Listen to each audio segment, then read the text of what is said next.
How long is this? 30 minutes? Sold. Sold! Solved cold case with a shocking twist. I'm ready.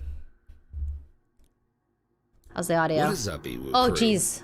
The story we have in store for you today is a dark one, full of heartbreak, lies, and one man's intent to live above the law. If you enjoy true crime, mysteries, and true stories, be sure to hit the like button. Okay. I am a little curious about what it is that makes us enjoy these kind of videos. For lack of a better word, enjoy. And you know what I mean? Lack of a better word. So quiet. Oh, here, I'll turn it up. Make it faster. I did. I put it at 1.15. Morbid curiosity. It's interesting. Just curious. Just curious. I watched a diving video on TikTok this morning. This guy, he like hit a world record for, I don't know if it was his own dive or someone else's. And I was just watching this guy dive. And he's like tethered to a pole or a string or a rope that goes all the way down. And he's diving and diving. And he said his lungs are the size of oranges. That's how compressed they became with the pressure. I'm just watching that like, man, that is so interesting, but I would never. Is this the kind of same category as that? Like, you're curious. Oh, my TikToks are full. You know what my TikToks are right now? Full of pet videos, of course, but also aesthetic aquariums. It's all about people building very fancy aquariums right now, as well as the usual Avatar fan cams. That's what my TikToks are. It's been interesting to say the least. Why are we talking about this? Oops. Okay, anyways, moving on. And subscribe. Is it loud now? Let's get into it. Janelle Matthews was born on February 9th, 1972 in Santa Barbara, California, to her birth mother, Terry Vieira Martinez. At the time, Janelle's mother was just a girl herself. She had only been 13 years old when she delivered her daughter at the Santa Barbara Cottage Hospital. Despite her initial willingness to follow through with her pregnancy, 13-year-old Terry realized that she was not yet cut out for motherhood after about a month into caring for Janelle. By March of 1972, Terry put Janelle up for adoption in the hopes of giving her daughter a better life than the one she would have been able to provide. Aww. At the very same time, a couple in Greeley, Colorado, named Jim and Gloria Matthews had been intently searching for another child to add to their slowly growing family. Upon hearing of Janelle's need for adoptive parents, Jim and Gloria decided to take her in as their own. Janelle was welcomed into the Matthews family with open arms and became the baby sister to her new sibling, Jennifer. And the rest, it seemed, was history. The Matthews family was complete. Throughout Janelle's childhood, she was raised to become strong and independent. Some may have called her assertiveness sassy. But any and all who met Janelle knew that she was one of the smartest 12-year-olds around. Janelle always had big plans in her day-to-day life. In fact, any small event was a big deal in Janelle's eyes. No snackies? No, I had a ton of sushi for lunch.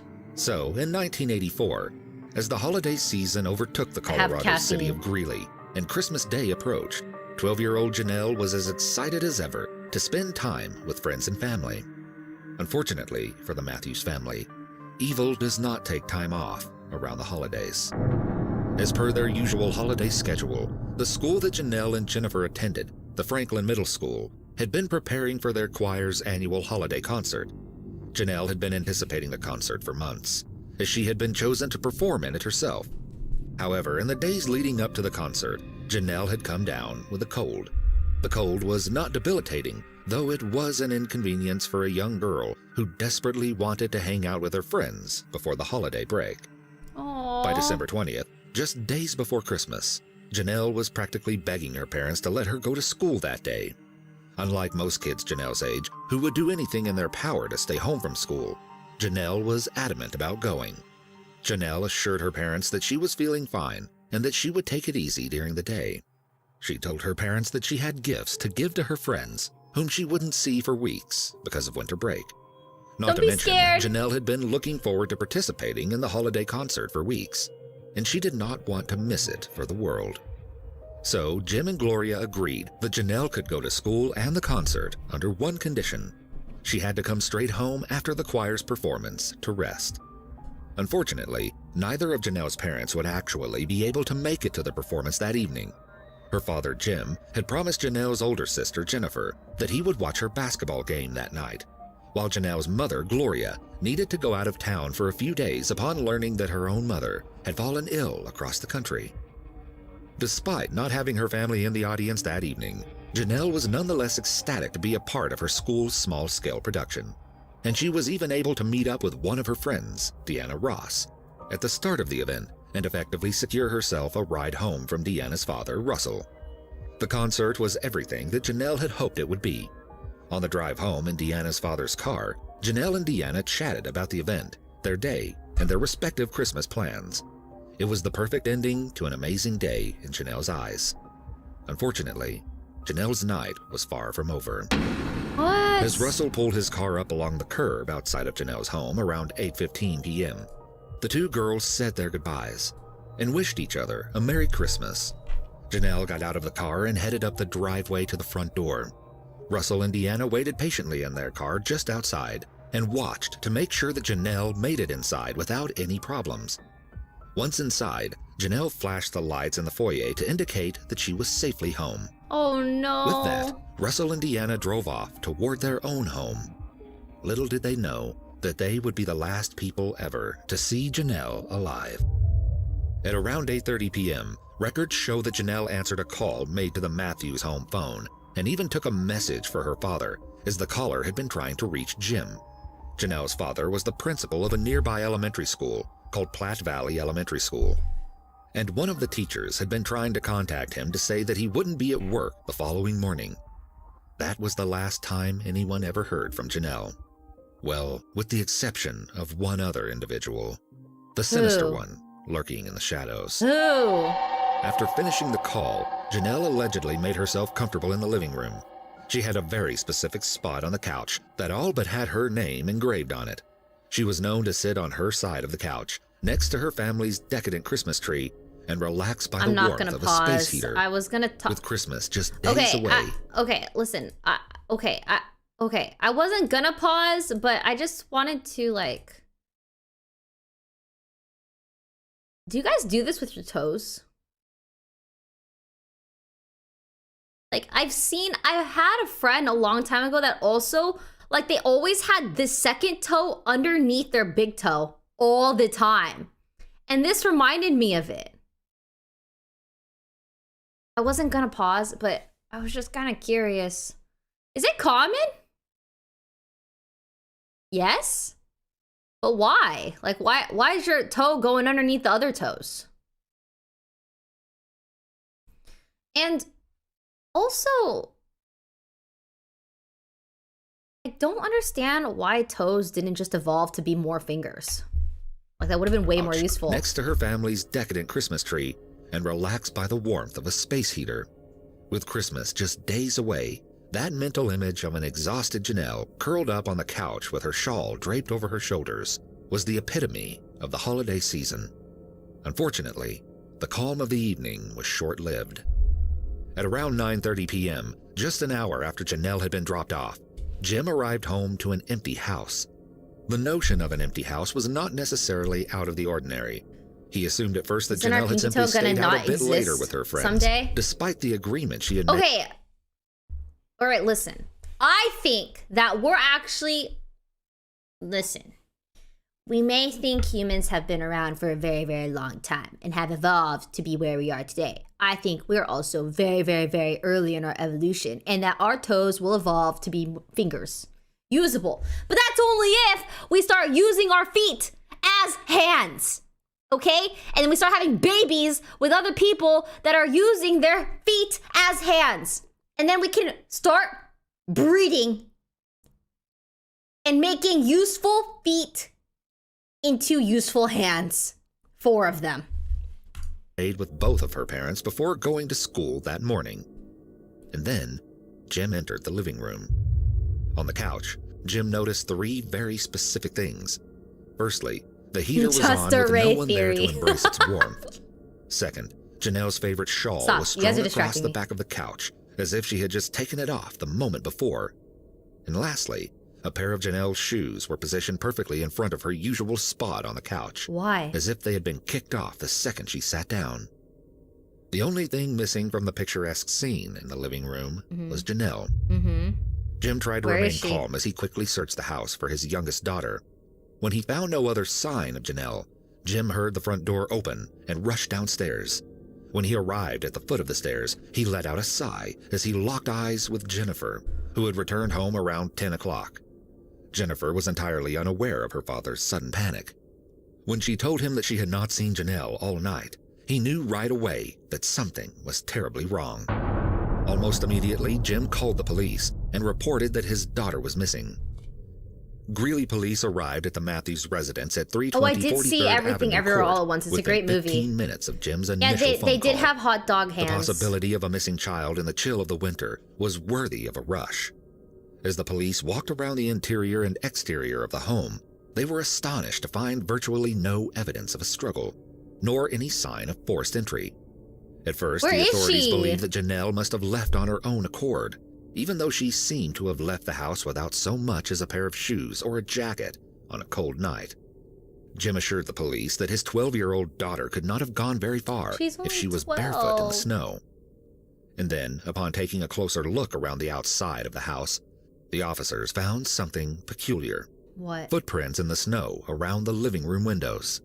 Footprints that were too big to be left by a young girl and seemed to indicate that someone had been watching Janelle from outside the home. Ew. Despite the seemingly eerie nature of the footprints, the police carried on with their initial theory that Janelle had potentially run away. The authorities involved in the case eventually released a summary of her disappearance. I can't hear. On the evening of December 20th, 1984, 12-year-old Janelle Matthews was dropped off at her parents' home by her friend's family at approximately 8:30 p.m. When her parents returned home later that night, they discovered that Janelle was missing. She was last seen wearing a red blouse, dark gray sweater vest, charcoal gray skirt, light blue ski jacket, and house slippers. I need subtitles to hear, same. Jim once again tried to convince the police that there was practically no way that Janelle would have run away. Aww. Jim stated, "There were too many neat things happening to her. She had a girlfriend coming to sleep over the day after she disappeared. She was going to be in the Christmas presentation at church. She's such a ham, plus with Christmas." She was happy. Though the police acknowledged Jim's assertions, they followed through investigating Janelle's disappearance from the perspective of a runaway. They went through Janelle's locker and bedroom in hopes of finding any evidence of a plan to leave. Coming as no surprise to Jim and Gloria, the police found nothing out of the ordinary. The investigators' runaway theory was further debunked when Janelle had still not shown up back home in the days after her disappearance. In most cases of runaways, the child usually returns home within a few days after their initial choice to leave. As the police shifted their focus to examine the possibility that Janelle had actually been kidnapped from her home, there was only one real person of interest that they had in mind. Who? Janelle's birth mother, Terry Vieira Martinez. Oh. It is not entirely uncommon for biological parents to reach out to their children long after having given them up for adoption. So, for weeks, investigators monitored Terry's movements in hopes of finding some indication that she had been involved with Janelle's disappearance. All the while, her birth mother panicked and worried that something horrible had happened to their daughter. She was adopted because her birth mother was 13 when she gave birth to Terry's her. Involvement had been understandable. It was extremely far off and unsubstantiated. In fact, Terry had not even known that her biological daughter was missing. More so than that, she never actually made contact with Janelle. Even with their most promising person of interest found to be completely innocent, the police certainly took their time to investigate other potential leads. Okay, so it's not their birth friends, mom. family, neighbors, teachers, and essentially anyone who had been near the Matthews residence on the night of December 20th, 1984. Unfortunately, every lead that the investigators had eventually led to a dead end, and Janelle's case wasn't the only one on the nation's mind. During the 70s and 80s, more than 1 million children went missing in the United States every 1 single year. million! 1 month after Janelle went missing, the news station KMGH reported on a 24-hour prayer vigil for Janelle's safe return that was conducted at the Greeley Church, where the Matthews attended. 12-year-old Janelle Matthews disappeared from her Greeley home 1 month ago today. It's believed she's the victim of a kidnapping. She has not been seen or heard from since December 20th. Authorities and the girl's parents still have many avenues open to them in their search, but the Matthews family feels their widest avenue is prayer. We want to pray for Janelle. We want to pray for the family, that God can do the right things, that his timing will be precise. A 24-hour prayer vigil began at noon today at most Greeley churches. The Matthews family, Jim, Gloria, and 16-year-old Jennifer, attend the Sunnyview Church of the Nazarene. Throughout the ordeal, their faith has been strong and unwavering. Meanwhile, Jim Matthews says he and his family will keep hanging on to the hope that Janelle is alive and will one day be found. We'll keep hanging on, he says, and will not give up. Months passed since Janelle disappeared, and in March of 1985, President Ronald Reagan decided it was time to speak out regarding the astonishing disappearances of children all over the country. Understanding the importance of the media, President Reagan pleaded with journalists across the country to help aid investigators in locating missing children and bringing them home. During his speech, President Reagan even mentioned Janelle by name, stating, "Well over 1 million American children disappear from their homes or neighborhoods every year, causing, as we can all understand, heartbreaking anguish. For example, I learned about Janelle Matthews of Greeley, Colorado, who would have celebrated a happy 13th birthday with her family just last month. But 5 days before Christmas, Janelle disappeared from her home." I'm scared. Despite the efforts of the president and the media alike, Janelle's case went cold. There was a potential piece of evidence found in May of 1985 when a portion of a person's scalp was located on a farmer's land in Weld County. However, upon further investigation, the skin and hair attached to the scalp did not match Janelle's. After confirming that the remains did not belong to her daughter, Gloria stated, "I wasn't really prepared emotionally to look at the scalp, but it was a job that had to be done. I felt a great sense of relief when I realized it wasn't Janelle." And despite the Matthews' initial relief, it was clear that the investigation was once again stuck without any more leads.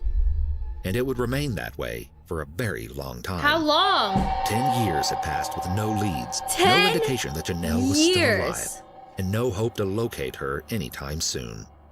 Nearly a decade after Janelle first went missing, Jim and Gloria finally had their daughter declared legally deceased. Despite the finality of declaring their daughter dead, Jim and Gloria longed for proper closure. They just wanted to understand what had happened to their bright little girl, whose smile lit up any room she entered.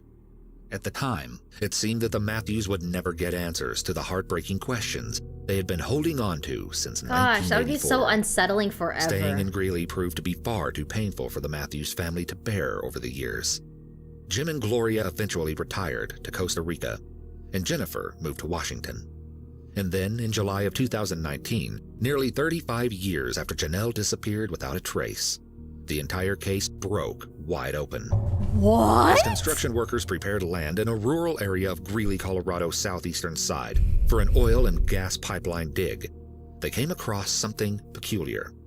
The team of construction workers had been slowly but surely moving the earth around 4:50 p.m. on Tuesday, July 23rd, just a mere 15 miles southeast of Janelle's old home, when they shockingly came across a set of human remains. Upon further investigation and DNA testing, the buried remains were discovered to be those of 12-year-old Janelle Matthews. That's the girl whose crazy. disappearance had turned the town of Greeley upside down all those years before. Not only did the discovery of Janelle's remains allow for the Matthews family to come to terms with their daughter's disappearance, but it also allowed investigators to determine Janelle's cause of death. You see, despite the fact that her body had obviously decomposed in the 30 years since it had been buried, there was a very clear bullet hole in what remained of her skull. As the investigation finally began, Janelle's parents returned to Greeley to put their daughter to rest in her hometown. For them, uncovering Janelle's remains meant that their daughter had been dead for the entirety of the 35 years that they had hoped endlessly to eventually bring her home. Despite this discovery, it did not provide them with any answers as to what actually happened to Janelle just days before Christmas in 1984. On September 13, 2019, investigators from Greeley Police Department publicly announced that they had a person of interest in Janelle's abduction and subsequent murder. Who? In fact, the suspect was none other but a man whom they had secretly had their eye on the entire time. Steve Pankey. Steve Pankey was not an average former Greeley resident. Rather, he was well-known and influential. Pankey. He had actually run for governor in Idaho in 2014 and 2018, and even ran for lieutenant governor in 2010. You might be wondering, what does a politician have to do with a 3-decade-old cold case? I am wondering The that. answer is sure to shock you. Pankey was first associated with the land where Janelle's remains were found, though he later denied any connection, and instead claimed that the police began investigating him out of dislike. He said, "I don't think they have a really good suspect, and I'm somebody they don't like, so I think that's it." His home in Twin Falls was searched under a warrant on behalf of Greeley PD's assumption that he was directly responsible for the abduction and murder of Janelle Matthews. At the time of Janelle's initial kidnapping, Steve Pankey and his now ex-wife had lived just about 2 miles away from the Matthews home. After the police search of his house, Pankey said, 31 days ago they searched my house, took a whole bunch of stuff, and I'm still at home, so obviously in all my stuff they found nothing connecting me to it. It being Janelle's murder. Pankey even voluntarily agreed to give a DNA sample to the police, a choice that may prove critical later. At the time of Janelle's disappearance, Pankey had served as a youth pastor at the very same church that the Matthews family attended weekly. Upon further investigation, Steve Pankey claimed to have never even known the Matthews family. Rather, he asserted that he had only ever heard of them as a result of Janelle's case. Number one, it wasn't until my wife and I and our 5-year-old returned from Colorado, or from California to Colorado on December 26th. That was my first night, on that night, and the car radio was the first time I heard that Janelle Matthews existed or disappeared. That was my first knowledge of that. Yet, in an interview with the Colorado Sun, Pankey contradicts his story by acknowledging that he had, in fact, been a youth pastor at the church. Ooh. Shockingly, he also includes the information that he had been accused of assault by the piano player at the church. Not only did he know Janelle and her family personally, but he had also made efforts to speak with detectives following her initial disappearance. According to the police, Steve Pankey initially inserted himself in the investigation many times over the years, and even claimed to have potential knowledge of the crime that could help officers. However, he refused to give investigators any information unless they granted him immunity beforehand. What? Back when the case first began, Steve Pankey had discussed some details with the police, accidentally mentioning that the footprints that remained in the snow outside of the Matthews home had been covered up using a rake. Okay, I don't understand this self-sabotaging. Is it like, is there just a small reason for why killers kill people is because of attention? Is that, this guy he's like, oh man, 35 years are taking so long to catch me. That small piece of information had never actually been released to the public, causing the police to have their initial suspicions regarding Pankey's potential role in Janelle's disappearance. Yet beyond that, they had no probable cause to investigate him at the time. According to the police, Pankey claimed to have watched the students walk home from Franklin Middle School almost every day, the same school that Janelle and her sister attended around the time of her disappearance.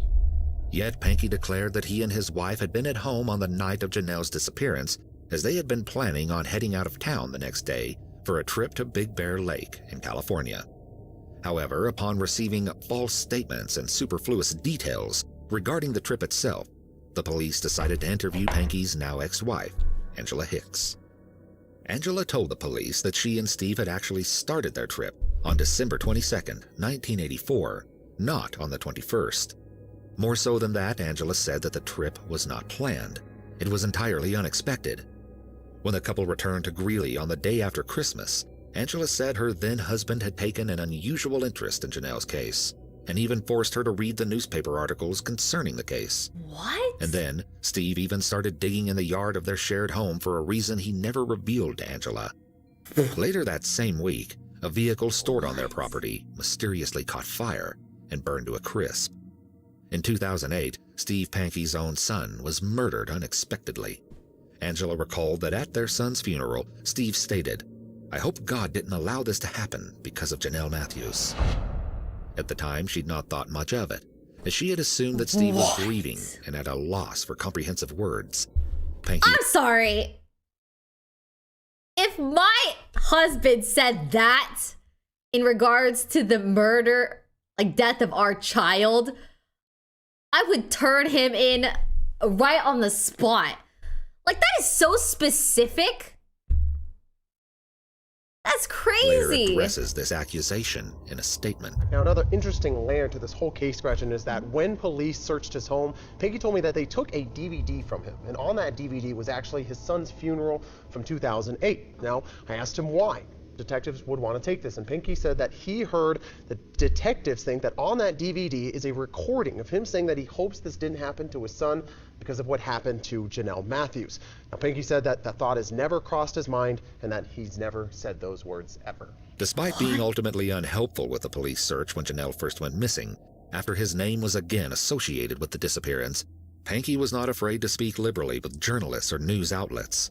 In fact, he had many inflammatory interviews with reporters as the investigation turned to see him as a primary suspect. Pankey eventually gave a 51-minute incendiary interview to KTVB.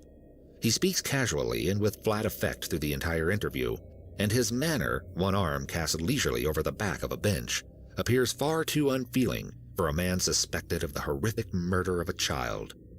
When speaking of the night that Janelle went missing, he reveals he has, as he puts it, a gay background. I have a gay background. It's all over the internet. It's well known. And I had multiple problems with local law enforcement. And so I was thinking, oh no, here's coming another arbitrary charge. So they flashed their lights towards my house and towards the house next to me. And then they just turned around and left. So I thought nothing more about it. We went to bed. As pointed out by keen observers in the video comments, Pankey seems to mention his homosexual background frequently in the interview as a way to dismiss any belief that he would have an interest in young girls like Janelle. I got a copy of the newspaper, and the Janelle Matthews thing was all over it. It was the only murder in the area that was at the time, or disappearance at the time, that was talked about. So, Pankey appears to stumble over his words here, catching himself referring to the case as a murder, when at the time, and for 35 years, no one had known she was murdered. Some viewers have seen this slip up as an admission of guilt, and perhaps it is, as only the murderer would have known Janelle was not simply missing. However, it could be explained that Pankey was filling in information retroactively. He's stupid or whatever. To explain his involvement in the case, Pankey explains that his father-in-law told him that when he worked as a groundskeeper at the local cemetery, he had a cop tell him that he had a body that needed to be buried in a casket and that it would look bad for Steve. what I did is the very next week when my attorney got back, I called him and I said, I don't know if this has anything to do with the Janelle Matthews Thank you, case or Panda. not, Yeah, I'm flat but now. I may have some information, and I'm excited to I don't derank know today. what to do. It's gonna happen. I And can feel he it. said that he would be concerned about obstruction of justice, and he didn't go into any detail after that. My man's shirt is And screaming. I owed him a lot of money, and Those his voice buttons. was like not real Yo, friendly chill. about this. So I thanked him. I got off the phone. I then called the Fort Collins because I had a bad. He's trying to look cool and relationship with the casual. Greeley Police He's trying to Department. I look called the Fort cool and Collins FBI. casual. The FBI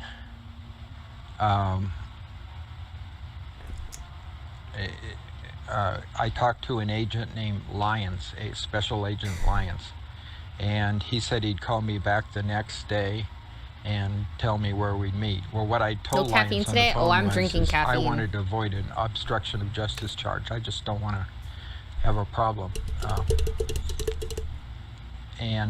So the next day he called me back and he wanted me to meet him at the Greeley Police Department.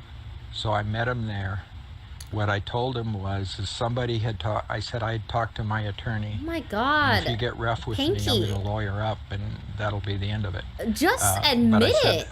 I talked to my attorney. Somebody had talked to me about a body. Why he talking in slow motion? I don't even know what he said. I They lost never mentioned interest. the name Janelle Matthews. They never mentioned any name. But I thought the conversation was weird. He's and ruining the I effects of don't my caffeine. Totally trust the person that said it. Throughout the interview, Pankey had suspiciously long pauses, where he seems to forget the next piece of his story. He claims that a cop is involved with Janelle's disappearance and frequently references this theory. Pankey claims that this story with his father-in-law is the total of his knowledge about Janelle's disappearance. So I was thinking, this is the end of it. There'll be no more. Pankey has even taken to social media to air his grievances with the Greeley Police Department and has claimed that the police have tried to frame him for the young girl's murder. When asked why he wants Janelle's case to be resolved, Pankey's answer appears to have a distinctly frustrated tone. And then can you tell me why you want it to be resolved? So it's resolved. So it's over with. So that family has the same closure that I have. Okay, that's. And also, The same closure that I have? Like, he's a freak. Imagine being someone that murders someone and you're just like scared of getting caught for 35 years and then it's brought up again because they found the body. Like, this guy's been paranoid ever since. See, this is why, don't kill people. Okay? Don't murder people. Okay? You're gonna get caught. Well, there's a chance that you'll get caught. It's highly likely. well, I mean, They're gonna get you. About, wouldn't you like it resolved to maybe have your name cleared, or? Oh, absolutely, absolutely. He's Without a freaking doubt. out. Following his rather chaotic interview with KTVB, Pankey sent a statement to KTVB in order to clear some of the allegations that had risen from his initial interview. You're and just to, be worried your quote, whole make life. a more concise overview of the entire case as I saw it from my perspective. In the statement, he went on to actually name people whom he believed could be persons of interest for the police. He includes Russ Ross, the father of Janelle's friend who had driven her home the night she vanished, Greeley Mayor John Gates, Thanks, Jess, for the GPD 24 Chief months. Mark Jones, and he I told my even girlfriend I names love her for the first time. She himself said as it a back. Let's suspect. go. And in his new statement on Saturday, he said he believes police are Congrats! manipulating evidence to make him look guilty. One example he lists That's the is that best the probable feeling. cause affidavit for police to search Time is his Twin valid. Falls home 30 It minutes. states that I am associated with that property that she was found on where they're doing the gas drilling. I mean, that's a blatant lie. Pankey appears to refer to himself as a victim in the investigation. And many Let's people in the share your comments have girlfriend. pointed out how consistently Our insincere girlfriend he now. sounds when referring to Janelle.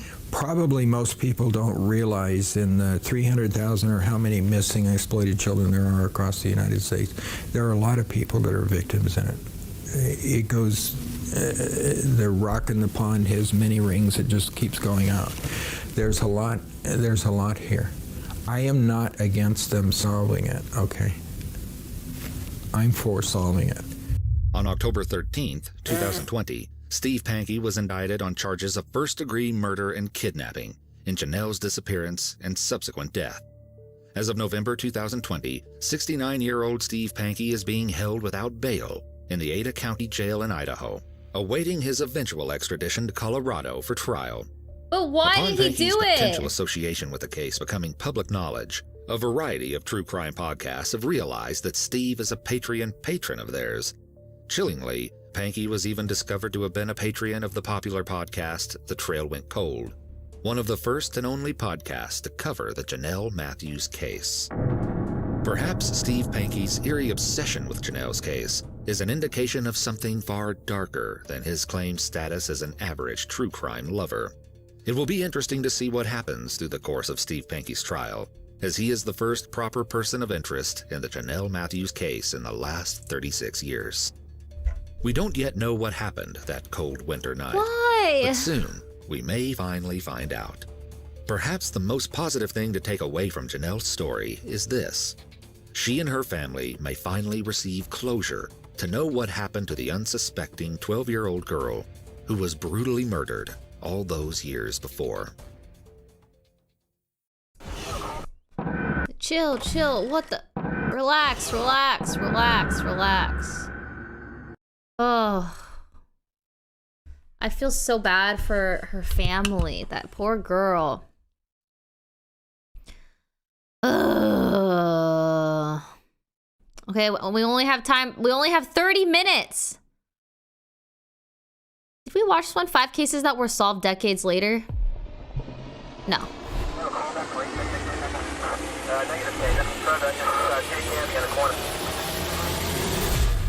He was arrested, yeah, but like he never said what happened that night? A common statement among the loved ones of the victims of crimes that become cold cases is that they thought the cases would never be solved. But in recent years, it appears that this is less and less the fate for many of these cases where the trail of information had long run cold, because new advances are capable of digging up clues which had evaded detection and leading investigators right to the truth, even in cases that go back multiple decades. What is up, Iwu crew? Over the past few years, more cold cases than ever are finally being solved, bringing relief and closure to the bereaved families. Today, we are going to talk about 5 amazing solved cold cases in 2020. 2020? Christine Jessop. One of Canada's most notorious and troubling cold cases was finally solved in 2020. The case of Christine Jessop rocked the country as a whole, leaving many parents disturbed and terrified after the 9-year-old's fate became public knowledge. Today, however, the infamous case has a conclusion, but it is one that leaves many feeling that true justice will never be served. On October 3rd, 1984, Christine Jessop was kidnapped from her home in Queensville, near the Greater Toronto Area. Christine's mother and older brother, Kenny, left Christine at home on her own when they traveled to visit her father, Bob, where he was in custody at a detention center. As Christine was only 9, her mother had deemed that she was too young to see her father behind bars and to be exposed to the other inmates of the detention center. But later that day, they returned home to find that Christine was missing. When she couldn't be found, her mother called the police saying that her daughter had been taken. Once the police were notified about the abduction, searches were organized, and much of the community rallied together to find the little girl. No. Sadly, no trace of her could be found for months. Poor kids. But still, her family didn't give up hope. Unfortunately, in this case, there would be no happy ending. Her body was discovered on New Year's Eve, 3 months after she disappeared, 31 miles from her home.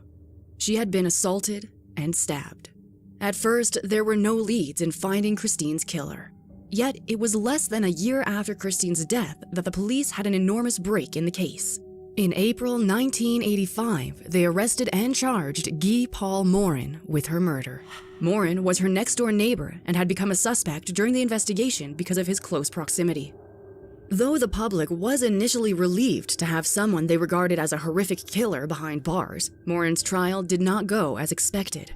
First, there was a mistrial, which then resulted in an appeal that spanned over multiple years. It wasn't until 1992, a full 7 years after his initial conviction, that Morin was charged with first-degree murder. He was sentenced to a life term in prison. But the saga of Christine's death did not end there, and though no one knew it at the time, the frustrations of the case were only just beginning. After Morin spent 18 months in prison, evidence from Christine's body was examined, and it was shockingly determined that Morin couldn't have been her killer. What? He was officially proven to be innocent and released from prison after the wrongful conviction. Following Morin's release, an inquiry began to understand how an innocent man had been convicted of a crime he didn't commit. The inquiry showed that the police had mismanaged the case in their eagerness to find and arrest a culprit for the crime that had garnered the attention of the entire nation, resulting in Morin being awarded $1.25 million for his wrongful conviction. Wow. The inquiry also led to many alterations in how the— Is that worth it? Would you guys take $1 million after being falsely convicted of a crime that you did not do?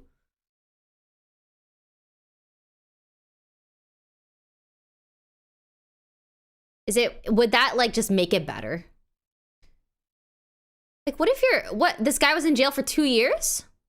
Or what, it was 18 months? Is that what it said? I'm gonna need a lot more. I feel like that's not enough. Like, that's like, that like ruins his, just like his public appearance. Also, like all that time and stress. Life is destroyed though. The trauma of just like, oh, you never know if you're gonna be accused of something you didn't do ever again. The After police in taxes, Canada maybe? operated during murder investigations. After Morin was cleared of the crime, a task force was assigned to the case, which 7 interviewed years? over 300 men, each time That's collecting insane. and comparing DNA against a semen sample found in Christine's underwear. Though the task force initially appeared promising, the case soon went completely cold. Police ran out of suspects, and the task force I'm sorry, why did it take 7 years for them to do a DNA test? To check if this guy was innocent or not. was disbanded in 1998. Christine's family wasn't sure if they would ever receive any more leads, and maybe never learn the identity of her killer. However, in October 2020, it was a genetic genealogy website that finally brought a suspect's name to light. Police sent the degraded residue of the semen stains they found to the American lab Othram Incorporated to verify the DNA and create a full profile of their suspect. The lab then uploaded the results to GED Match and Family Tree DNA, where they established a family tree as well as compared the DNA against a sample taken from the Center for Forensic Science. After 6 months of research, they finally had a match and a name for a suspect 36 years after Christine had died. That's Calvin incredible. Hoover has since been named as the main suspect. Interestingly, during the initial investigations, Hoover was never even considered to be a possible suspect. Both of Christine's parents were understandably relieved to finally receive this update, and said that they had worried they wouldn't live to see the day their daughter's killer was caught. Hoover had been 28 at the time of Christine's death, and Christine's brother, Kenny, revealed that Hoover's wife at the time, Heather, had worked with their father, Bob, and that she was a friend of their mother's during the period before Christine's death. Kenny also said that Hoover had been considered a Waited friend of 7 their years and family spent 18 months and in even jail. visited Got their it. home. Even more shocking, So sad. Kenny recalled that Hoover had been present at the many searches for Christine over the first few months when she vanished, and that he had even attended her funeral and come to their house for the wake after. What? Morin, the man who had been wrongfully accused of the crime, said that he had been notified of the development in the case by police who came to his house. He revealed, "I can say that I'm happy that there's closure for the Jessop's peace of mind. It's something I was always expecting." Morin's family has been speaking out about their relief to see him fully exonerated by science. Though he had been completely cleared, the shadow of suspicion had still followed him for decades, until now that the real killer has been named. Though there was finally a break in one of the most notorious Canadian cold cases, few people are celebrating. Hoover died by in 2015. If he had been alive when the investigation broke, he would have been arrested and questioned. But as he is deceased, the investigation is meeting many roadblocks. For now, Hoover is being referred to as the main suspect and the presumed killer, as he cannot be formally charged posthumously. Though the public has condemned Hoover as Christine's killer, the police investigation is still underway, and they are attempting to build a timeline of Hoover's whereabouts in accordance with Christine's death. There are many questions that are still left unanswered, though the case Hate is that. finally closer to being concluded. Detective Steve Smith from the Homicide Cold Case Yeah, Unit Sudoku. has said that the investigation has actually really kicked into full steam now. Police are now looking into the details of Hoover's life over these past 3 decades, and specifically trying to find any other possible victims, as they are not ruling out the chance that he could have been involved in other crimes. The investigation has also revealed that they have been flooded with tips. Hoover's own family, his ex-wife Heather, and their sons have been cooperating as best they can with the police, though they themselves were shocked and devastated with the news. They have provided help with everything the police have asked of them. Bob Jessop, Christine's father, spoke out recently and said that he doesn't really remember Hoover or how he was involved in their lives, saying, "It seems to me that he must have had some reason for it. I can't figure it out. What would it have been? I really don't know." The conclusion of this case may bring some closure to Christine's family, as they now know the name of her killer. Oh, But they God. may never receive some of the answers they desperately want. nor see justice fully served in the sense of Hoover having to acknowledge his crimes and face the consequences. Carla Jan Walker. One of Texas's oldest cold cases was solved in 2020. For 46 years, the shocking death of Carla Jan Walker was left unsolved. February 16, 1974 was a day of celebration and joy that took a shocking and tragic turn. 17-year-old Carla Walker, a popular cheerleader, was getting ready for the Valentine's Day dance at her high school in Fort Worth, Texas. Described by many to be an outgoing spitfire, her family was excited to see her off with her date, her boyfriend, Rodney. Rodney McCoy was a year older than Carla, and as he was the football team's quarterback, the two of them made the perfect high school couple. They apparently had a great time at the school dance, where they met up with friends. Though the dance was supervised, the couple reportedly managed to sneak a few sips from a flask, and each smoked what was reported to be a small amount of pot. Though they were having fun, the couple left the dance early to get food with their friends at a local eatery. Carla and Rodney eventually left their friends in search of some alone time and went to the well-known hangout for local teens, a bowling alley. However, instead of going inside, the two decided to sit in the back of their vehicle in the mostly empty parking lot. As teens do, they were talking and laughing in the back seat before the couple started kissing. Because of the angle at which Carla was sitting, her back was up against the car door, and because they were both in the back seat occupied with each other, they didn't notice as a stranger approached the vehicle. What? People rarely lock their doors while they're inside the vehicle, and Rodney was no different. So when the stranger pulled at the door behind Carla, it opened easily, and she tumbled outside onto the ground. Rodney tried to grab Carla from where she had fallen, but the stranger pulled out a gun and pointed it at Rodney, threatening to kill him. Carla reportedly screamed, "I'll go with you, just don't shoot him." Rodney heard the gun fire, and he panicked, thinking he was being shot. But then the stranger pointed the gun into his face and pulled the trigger again. But this time, nothing happened. Rodney realized the gun wasn't loaded. But before he had time to think further, he was struck in the head repeatedly, which knocked him unconscious. When he woke up, he was still in his vehicle. That is insane. Okay, I always lock my car doors when I'm in it, when I'm driving, when I'm not in it, always making sure everything's locked. But this is incredibly bold. Like, she was with her boyfriend in the car. Like, someone just comes up like that? That's insanity. This is even more reason to lock your doors, because there are some people out there that are just not afraid. Like this guy. With a bleeding gash on his head. But Carla was missing. The last thing that Rodney remembered was that Carla had shouted to him, "Go get my dad." Covered in blood, Rodney raced to Carla's house and told her parents what happened. Horrified, the Walkers called the police, and Carla's shocked father went back to the bowling alley. Police met him there, and they found a magazine for a .22 caliber Ruger pistol. The search for Carla Walker was enormous, including police and volunteers who went by foot, horseback, and helicopter to try to find any sign of her. Rodney had given the police an incredibly clear description of the stranger. He said the man was Caucasian and slender, clean-cut with short, wavy hair, and had been wearing a shiny green, sleeveless vest and a white cowboy hat. Rodney was also sure that he had heard the man speak with a Texas accent. At first, Rodney himself had become a suspect, but more because the police had no other leads. Carla's body was found after 3 days of searching in a ditch near Lake Benbrook.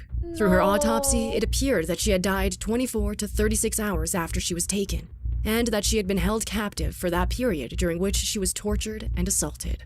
It was also revealed that she had been injected with morphine. Her death was believed to be caused by strangulation.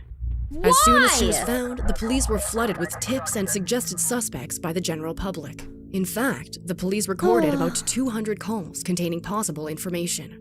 It seemed like the case would be easily solved, as there were several viable suspects.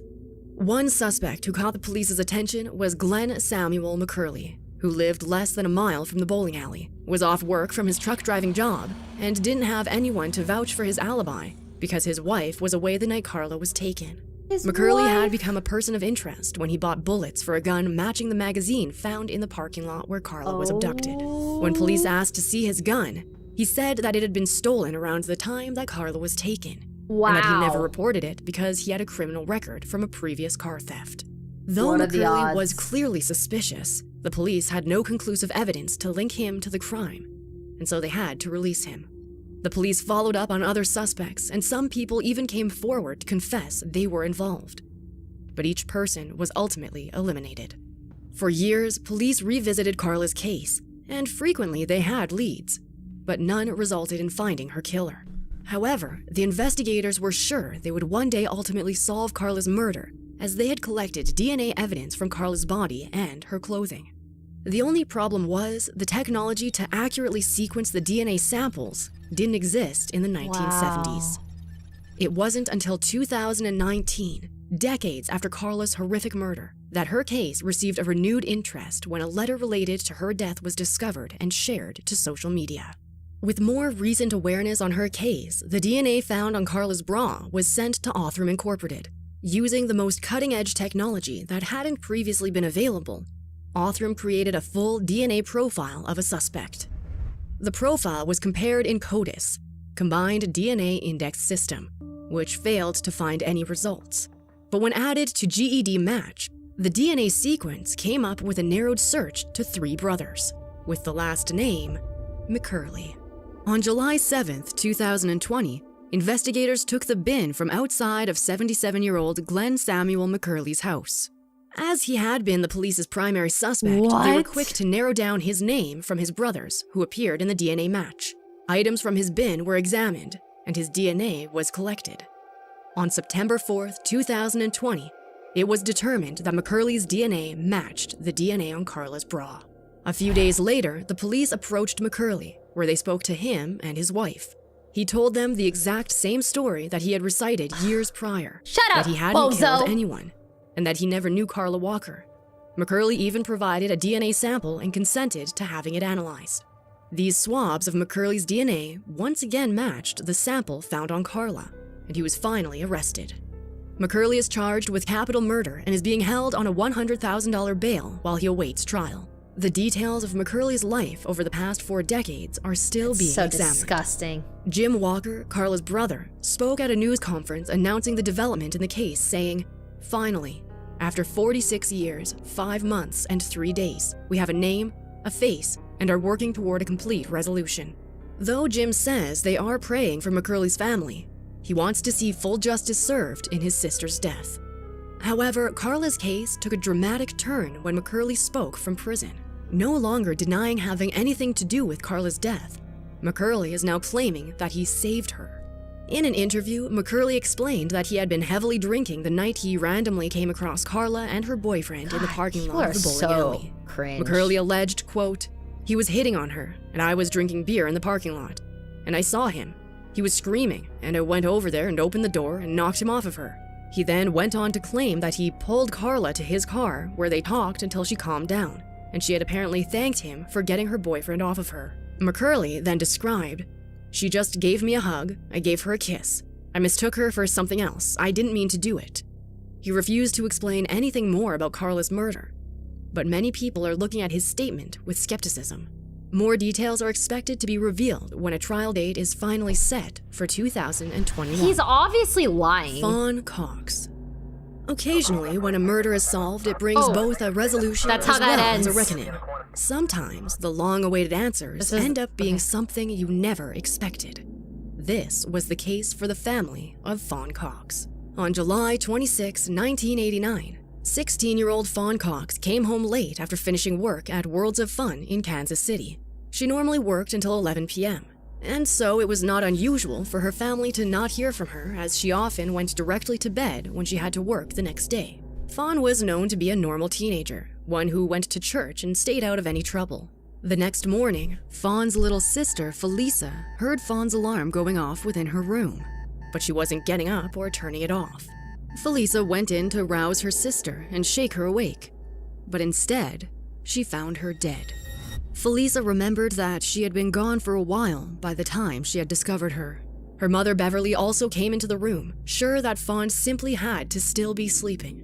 During the night, someone had entered Fawn's room through the window. She was assaulted and then strangled and left in her bedroom for her family to But find. why? Her family noted that they hadn't heard anything alarming that night, which would have indicated something was wrong. But the house was running loud air conditioners, which likely hid any sound.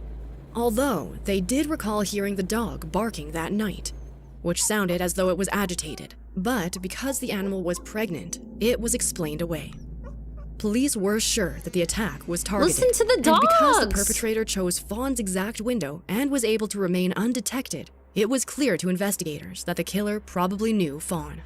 They had collected DNA evidence from the scene, but at the time lacked the technology to use it to find her killer. 3 teenagers were initially believed to be responsible for her death and were even charged. But there wasn't enough evidence at the time to convict them, as they couldn't be definitively placed at the scene. One of the teens spent 8 months in jail for the crime. But as the case fell apart, the 3 teens were ultimately released and the charges dropped. Crime Stoppers eventually joined the search for Fawn's killer. An enormous billboard with Fawn's face was put up, along with a $10,000 reward for any tips that would lead to an arrest. But nothing was uncovered. As Fawn's case went cold, many within the police department were left feeling disturbed. A few had expected that whoever killed Fawn would strike again, and then they would be able to catch the killer. But no one ever surfaced. Sergeant Benjamin Caldwell previously commented on the case's unsolved status, saying, "Whoever killed her either has never been charged with a felony or is no longer alive. People don't start killing and then quit and stay out of trouble, as if they fell off the face of the earth." But that is exactly what appeared to have happened. As for 31 years, Fawn's killer was never found. 31 years. Her family never gave up, though, as Fawn's death haunted them for decades. They were determined that they would one day find her killer. And over the years, they hosted fundraisers to garner support for Fawn's case to receive the advanced DNA testing that would name her killer. Her case was solved in 2020 through a partnership between Kansas City Police and the FBI. The advanced DNA testing needed was too expensive for the police department. And though Fawn's family offered to pay the bill, it was the FBI which paid for the analysis. It took only a few weeks to have the answers her family had been waiting for. But what they discovered was completely unexpected and shook them to their core. The testing revealed that Fawn's attacker and killer had been her own cousin, Donald Cox Jr. Cox died from an overdose in 2006. At first, the police refused to release Cox's name, as he is deceased and cannot be charged. But Fawn's family came forward to the public with the news. As they had always spoken publicly about the case, it didn't appear right to them to withhold the conclusion because the truth was disturbing. Fawn's family had spoken openly about how painful the lack of answers was, but uncovering the truth adds another level of hardship for their closure. Fawn's sister, Felisa, commented, saying, "It's a relief there's closure. The answers aren't always what we are asking for, but there's closure." Closure is better Margaret than Peggy Beck. nothing. The oldest case we have for you today was left unsolved for a shocking 56 years. Like many of the other cases we have talked about today, it was solved with the use of a revolutionary DNA testing. And investigators think that it is likely the oldest cold case to be solved with the use of genealogical databases. Even though it has finally been solved, many unanswered questions still swirl around this case. Back in August 1963, Margaret Peggy Beck was on a trip with her Girl Scouts. The 16-year-old was at the Flying G Ranch Girl Scouts camp near Deckers, where she was a counselor after having joined the Girl Scouts when she was 9. When she wasn't at camp, Peggy lived in Edgewater, Colorado with her parents and 3 sisters. On August 18th, around midnight, Peggy went into her tent alone. The Girl Scouts had been on a 5-day-long trip, and this was the last night, so Peggy was likely looking forward to some sleep. On normal nights, she would be accompanied by her tent mate, Claudia Schride, but the girl had come down with a cold and was sleeping in the infirmary. The tents were spread out, leaving Peggy alone and about 30 feet away from anyone else. When Peggy didn't show up for breakfast the next day, her tent mate went to find her and found Peggy zipped in her sleeping bag. She tried to wake her up, but nothing worked. Shocked, Claudia alerted the scout leaders, who discovered that Peggy had died sometime during the night. Initially, the scout leaders believed that Peggy had died from natural causes, and so they told Claudia to pack up both hers and Peggy's belongings while they took down her tent and cleared up the area, as was normal after a camping trip.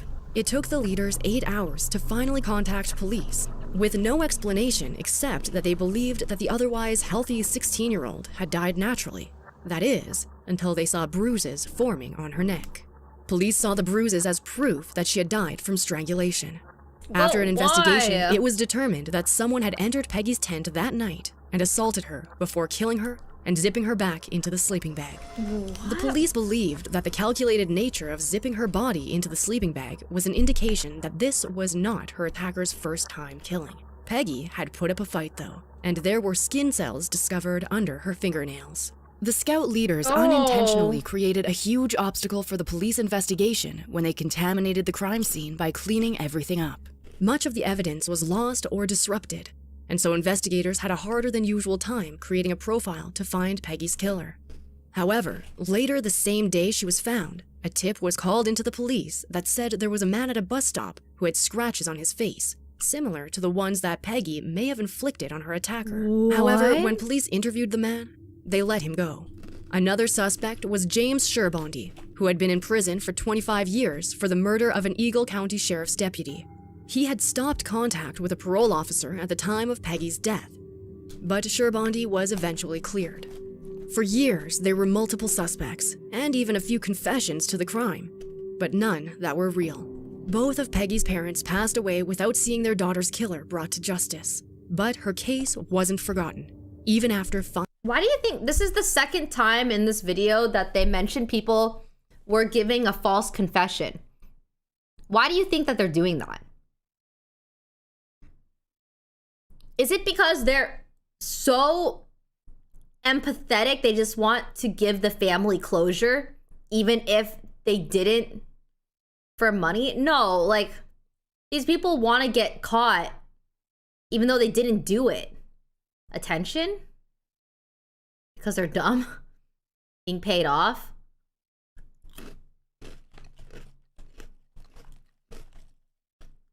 Fame and attention? That's so crazy.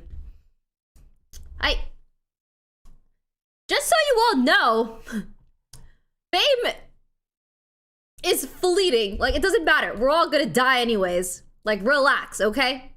Don't be murdering people to try to make it in the history books. Like, who cares? It's freaking nuts.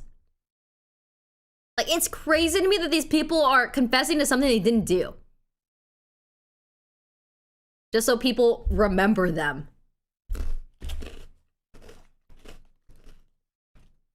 I don't get that.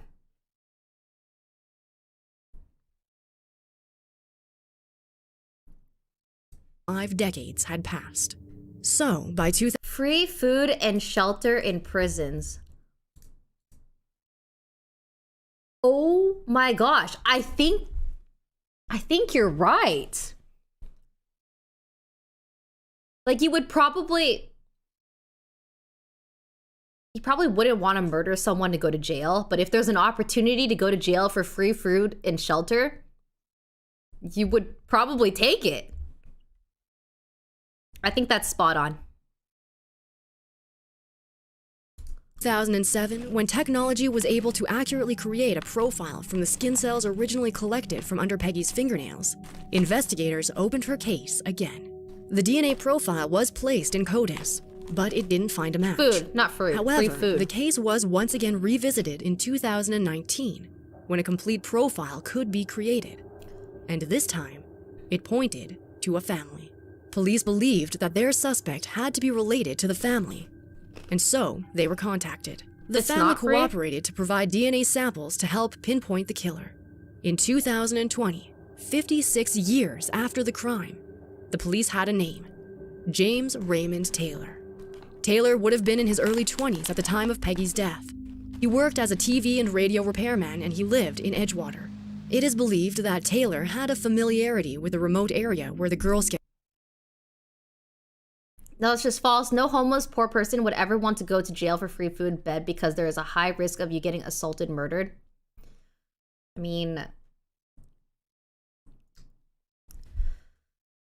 I think it's incredibly unlikely, but I feel like there's a bunch of scenarios where if someone is like terrified of just being out in the streets, like in the cold, alone, no food, I don't know. I feel like it's situational.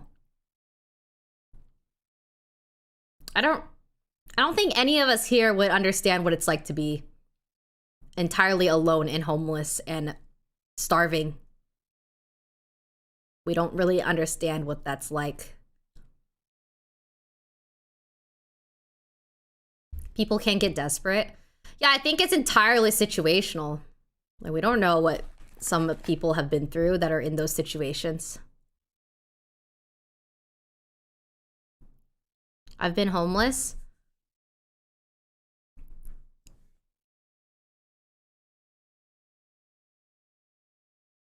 Oh my gosh, I'm so sorry. I hope the people that are saying that they've been homeless are in a much better place now.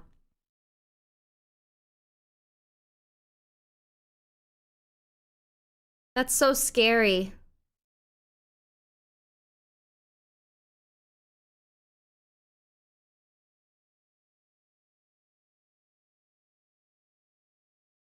I do know that every single person here is privileged enough to have internet, though. Like, this having internet is definitely a luxury. And there's so many people out there that don't have access to the internet, so that's something to be thankful for. Scouts would camp, as he had been to the area to build ham radios. It is thought that he was out that night seeking a victim and saw that Peggy was alone. But there is still a huge problem with the case. Taylor's family haven't seen or heard from him since the 1970s. I'm on McDonald's Wi-Fi. His only last where I know for a fact that some of you are not telling the truth, okay? Someone else commented, it's crazy how the whole chat has been homeless. Like, there's no way some of you are on McDonald's Wi-Fi choosing to watch my stream right now. Stolen Wi-Fi? Okay, that's fine, but you're still on a mobile device. You're on a device. Did you steal this device? Like, what is it, huh? What are you... I know you're on your phone. Stole it? Okay, dude. All right. Whereabouts dates back to 1976, when he was in Las Vegas. Taylor would be around 82 now, and investigators have said that they have been searching for any trace of him for several months with no luck. They have no idea where he is or what happened to him. Currently, they aren't even sure if he's still alive. However, you're not banned, the search Simon. for I him could see has you. not stopped. As Jefferson County Sheriff Jeff Schrader has said, nothing would give us greater pleasure than to actually put handcuffs on James Taylor. Peggy's three sisters finally have the closure they thought they would never see, but reopening the wound of their siblings' untimely death has been painful for them. Though it isn't exactly what they may have wished for, the police are actively searching for Taylor so that Peggy's death will see justice. Phones are expensive. The sisters issued a joint statement upon hearing the Keeping news them of running Taylor's as well. name being released, saying, Peggy was a beautiful young girl who loved life. She was loving and protective of her family, and we will cherish our memories of her forever. A warrant for Taylor's arrest has been issued by the Jefferson County Sheriff's Office, and anyone who has any information about Taylor is asked to call 303-271-5612, case 63-10335. Christopher Alvin Daly. The most unusual... I'm gonna be honest, I missed that entire case. We're just gonna move on though, because it's almost ballot time. Of all of these recently solved cases is that of 26-year-old Christopher Alvin Daly. April 26, 1995, in Huntsville, Alabama, an hour before he was reported missing, Christopher Daly's body was found near an abandoned logging road by two 17-year-olds who were out in the remote area collecting leaves. It appeared that Christopher had been killed by a single gunshot wound to the head. But why? Close by, his 1983 tan Toyota Tercel was found partially submerged in the nearby Tennessee River. When investigators opened the vehicle, they found a large rock tied to the accelerator. They also found his wallet and ID and were able to verify that the body 4 miles away was that of Christopher Daly. Christopher was only reported missing a full day after he had last been seen, while at an employee meeting for the Huntsville Hilton Hotel, where he worked as a server. The police investigators began an intensive inquiry to find Christopher's killer, but the case struggled to find any leads. They didn't have the same access to surveillance footage or... These are Quest cheese crackers, and they're so good. They're so cheesy, and they're healthier than actual Cheez-Its. It's a great alternative. Expensive, of course, but they actually taste like cheesy. Or even the location cell phone data that police rely heavily on today. In fact, they never found any suspects in the case. Not sponsored. As there were no clues to who could have killed the young man. Not sponsored! At the time, Decatur Police Sergeant John Bradford reportedly referred to the case as a real whodunit. The case was frequently revisited by investigators hoping to find new information that would reveal a suspect in Christopher's death. But over the decades, nothing else ever emerged. Though never officially closed, the case quickly fell into the doomed category of a cold case. Christopher's murder would remain unsolved for 25 years. On November 18, 2020, the violent crimes detective Sean McAdam answered the phone to one of the most bizarre calls of his 15-year career. At first, he thought it had to be a prank, as the caller told him, "I want to confess to a murder I did years ago." McAdam couldn't help but be skeptical when he asked for more details, and the caller claimed he couldn't remember exactly when he had committed the murder, but thought it was in the 80s. It isn't often the police receive confessions and have to work backwards to match the crime with the killer. But that is exactly what McAdam had to do. He and other detectives gathered unsolved cases from the 1980s in order to narrow down the location and year to one that sounded similar to what the caller had described. McAdam said they had to scramble to find cases similar. But sure enough, it soon sounded like the caller was describing Christopher Daly's death. Why are the cases being solved in 2020? It's because of DNA technology. McAdam tested the caller, asking questions about the case that only someone involved could satisfactorily answer. It was only then that the detectives knew the caller was credible and actually confessing to the murder. The caller, 53-year-old Johnny Dwight Whited, agreed to meet up with Detective McAdam and, from the back of a patrol car, directed him to the murder scene, including getting out of the vehicle and walking to the exact spot where Christopher's Toyota had been partially submerged. Why did when he Whited confess? described to McAdam some of the details of how the vehicle entered the river, in ways that only the investigators would know, as well as reenacting the crime, the detective was officially convinced. Whited had been 28 at the time of Christopher's death, which was his explanation for not remembering the exact year he took guilty? Christopher's life.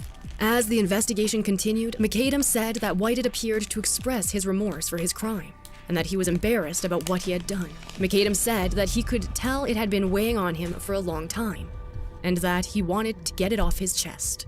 Whited then revealed that he was terminally ill, and it was his illness that sparked his confession decades after the crime. Aww. He killed somebody. He could have come forward all those years ago, McAdam clarified. Though neither the detective nor Whited himself ever clarified what his terminal diagnosis was, A stressy few local confessy? media outlets stated it as stage 4 lung cancer. Whited was charged with Christopher's death soon after his confession. He is being held on a $15,000 bail until his upcoming trial. After 25 years, Christopher's family finally has some answers. And like many other families of cold case victims, they never thought they would know what truly happened. What is often most crucial when cold cases are finally solved is that families are finally given some semblance of an answer as to why this tragedy befell their loved one. According to McAdam, providing closure to Christopher's family was part of Whited's motive for calling in his confession. However, Whited refused to ever discuss his motive, but did reveal that he didn't know Christopher before he killed him, and he had only met him moments before. Why not McAdam just say spoke. why you did it He then, said he was coward? sorry, and he wished it never happened. He blamed it on his state of mind at the time. Obviously, that's not an excuse for killing somebody. It's not. There's really no excuse for killing somebody else.